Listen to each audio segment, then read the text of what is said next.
안녕하세요. 소윤섭의 팟캐스트입니다. 정말로 말하고 싶고 말할 수 없는 이야기들을 시작하겠습니다. 한국인의 정체성은 바꿔질 수 있을까요?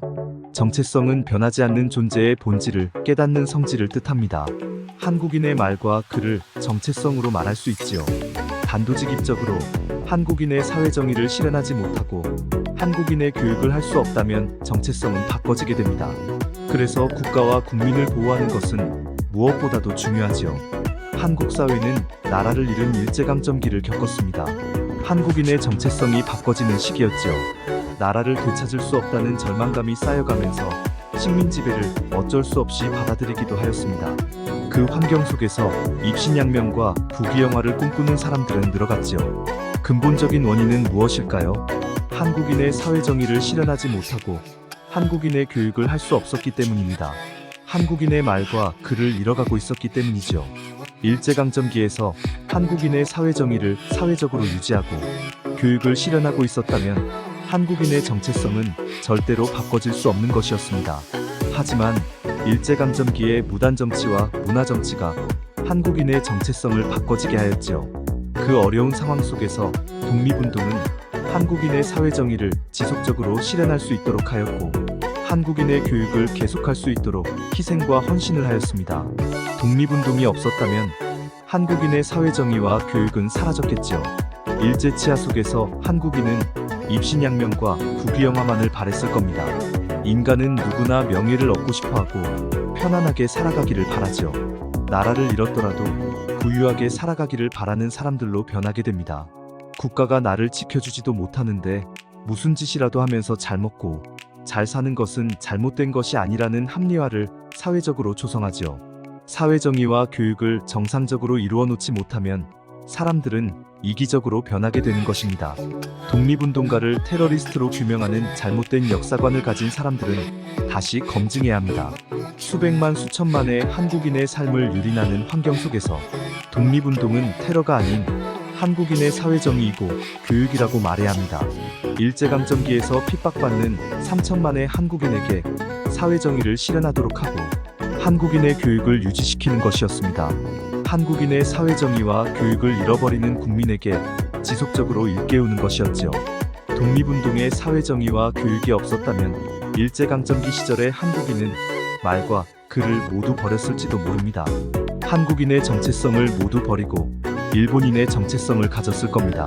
만약에 독립운동을 하는 사람들이 전혀 없어서 한국인의 사회정의와 교육을 계속할 수 없었다면 일제치하의 입신양명과 부귀영화를 쫓은 한국 사회는 제2차 세계대전의 종전 속에서도 식민지로 남았을지도 모릅니다.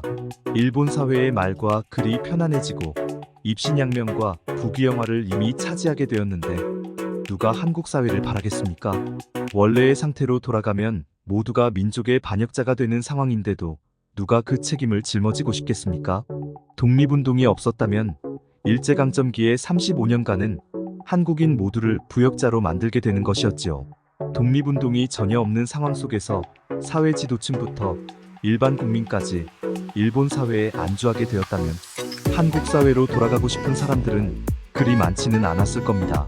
한국인의 다수가 일본 사회를 원하였다면 오늘날의 대한민국은 없었겠지요. 광복을 하였더라도 속국이 되었을 겁니다. 독립운동을 전혀 할 수 없는 일제강점기의 한국인은 일본의 모범시민으로 역사에 기록되었을 겁니다. 독립운동이 전혀 없는 일제강점기였다면 근대화를 이루었다고 하더라도 잘못되었다고 말조차 할 수 없지요. 독립운동이 있었기 때문에 한국인의 사회정의와 교육이 살아남았고 한국인으로 존재하고 있는 것입니다. 독립운동이 있었기 때문에 한국 사회를 회복할 수 있었던 것입니다. 독립운동이 전혀 없었다면 일본 사회가 편안하고 일본 국민이 되고자 하지는 않았을까요? 일제강점기의 한국 사회는 독립운동가의 존재가 있었고 협박과 회유에 변절한 독립운동가의 회한을 보여주었기에 오늘날의 대한민국을 이루었다고 봅니다. 독립운동은 누구나 할 수 있는 것이지만 멸문지화와 생과 사를 넘어서기란 그리 쉽지 않습니다. 그래서 독립운동을 하다가 협박과 회유에 변절한 독립운동가를 이야기하고 싶은 것입니다. 그토록 어렵다는 독립운동을 넘어서고서도 밀정과 변절자로 변할 수밖에 없었던 역사의 고통을 한번 거론해보고 싶습니다. 독립운동은 누구나 할 수 있더라도 쉬운 것은 아니지만 끝까지 완수한다는 것은 낙타가 바늘길을 통과하는 것처럼 가장 어렵다고 할 수 있습니다. 그래서 독립운동가를 모두 국부로 생각하는 것이죠. 이름 없는 독립운동가도 국부입니다. 협박과 회유에 변절할 수밖에 없었던 독립운동가는 들어설 수 없는 국부의 길이지만 회한의 책임을 짊어졌다면 독립운동에 어려웠던 상황을 반면교사로 삼아야 합니다. 독립운동가를 보호하고 도와주는 국민이 있어야만 하는 것인데도 그렇지 못하였다면 그 책임을 함께 짊어져야 합니다. 국민이 함께하지 못하고 외면하게 되면 독립운동가의 의지가 약해지기도 하지요.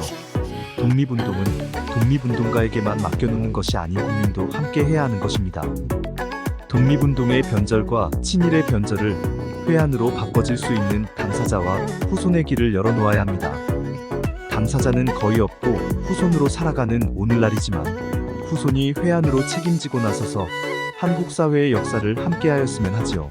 국가와 국민의 위기 시에 두 번 다시는 변절하지 않는 한국민을 육성하기 위해서라도 독립운동의 책임을 짊어지는 상황을 새롭게 하였으면 합니다. 그렇게 하기 위해서라도 독립운동과 독립운동가의 희생과 헌신은 진보와 보수로 전혀 달라서는 안 될 것입니다. 책임을 가진 역사관을 가져야 한다고 말하면서 소윤섭의 팟캐스트를 마치겠습니다. 정말로 말하고 싶고 말할 수 없는 이야기들은 계속됩니다. 감사합니다.